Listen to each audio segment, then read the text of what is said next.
Ndugu mpendwa, kuna maswali 7 ambayo unaweza jiuliza kwa maisha yako. Maswali 7 ambaye kama unajiuliza maswali haya na unapata response mzuri, kweli mimi naamini utafanikiwa. Na swali ya kwanza, ujiulize, nifanye nini nipate kuokolewa? Hata kwa Biblia kuna watu wengi ambao wakikuwa wakiuliza Yesu Kristo, nifanye nini Bwana wangu kusudi nipate kuokolewa? Na wewe jiulize hii, ufanye nini upate kuokolewa? Kusudi unapojiuliza ufanye nini upate kuokolewa, na kweli Mungu atakuonesha nini ambaye utafaa kusudi upate kuokolewa. Na swali la pili ni kujiuliza, ukikufa leo utaenda wapi?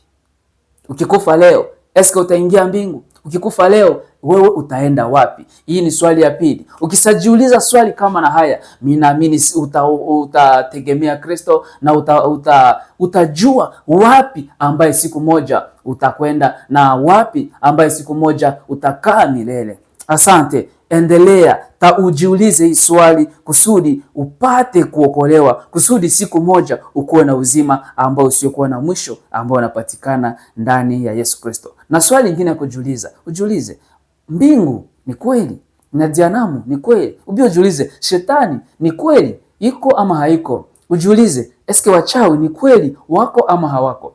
Ukajiuliza kama swali kama na haya, kweli utatafuta namna gani ya kuchunga nafsi yako, utatafuta namna gani ya kusogelea Mungu kusudi nafsi yako ikuwe pembeni ya Mungu. Na swali ya tatu ambayo naweza jiuliza, ujiulize hivi, kwa sababu unapojiuliza maswali kama na haya kweli utafanikiwa. Ujiulize hii kwa swali yetu ya 4 inasema hivi, nikakufa leo nitafika mbingu? Wewe ukakufa leo utafika mbingu? Ni swali ambaye na wewe ninakusi ujiulize, ukakufa leo eske utafika mbingu ama hapana? Kama utafika mbingu, gloire a Dieu, tumainia Kristo, tegemea Kristo, kwa sababu njia pekee ni Yesu Kristo. Kama sio hivyo, tafuta njia, kwa sababu njia ni moja. Yesu Kristo anasema, mimi ndiye njia, kweli na uzima, mtu hakuje kwa Baba ila kwangu. Na swali ya 5 inasema hivi, ujiulize, ile siku ya hukumu ambayo tunasikiaka, hukumu ya siku za mwisho, itakuwaje? Itakuwaje kwako? Kama wewe hauamini Yesu Kristo, kama wewe hautegemee Kristo, ile siku ya judgment, ile siku ya hukumu itakuwa je kwako? Ukijiuliza kama swali kama na haya, mimi naamini utasogelea Kristo, utategemea Kristo, kwa sababu ni swali ambayo itakukokota kweli kutafuta siku moja ukuwe pembeni ya Kristo kusudi Kristo akupatie maisha ya milele. Na swali yetu ya 6, ujiulize hivi, juu ya nini Yesu Kristo alitoa uzima wake? Ujiulize hii, juu ya nini Kristo alitoa uzima wake? Juu ya nini aache mbingu akuye tu kwa dunia? Ilikuwa juu ya nini?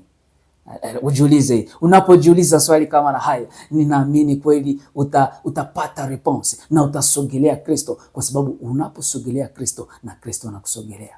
Na swali letu ya mwisho inasema hivi, juu ya nini ungali unaikaa ndani ya uchafu na wewe unajua? Jua nini unapenda ubakie ndani ya uchafu, na hii uchafu ambayo niko nasema iko dhambi? Jua nini utamani tu ubakie ndani ya uchafu, ndani ya machafuko, ndani ya uchafu? Eske mtu anapendaka abakie ndani ya uchafu? Hapana, mtu hapendaki abakie ndani ya uchafu. Eske mtu anapendaka avale nguo mchafu? Hapana. Alors sasa jua nini unatamani ubakie ndani ya hii uchafu, na wewe unajua mtu wa kuosha, na wewe unajua namna ya kujiosha, na wewe unajua unapofika kwa Kristo atakusamea dhambi, unapofika kwa Kristo atakuosha, unapofika kwa Kristo kweli utakubaliwa mbele ya Mungu. Na sasa jua nini unapenda ubaki ndani ya uchafu. Acha Mungu akuwezeshe katika maswali haya 7 upate kujiuliza, na kisha usogelee Mungu, na kisha Mungu akusaidie upate kumsogelea. Kwa jina la Yesu Kristo, amen.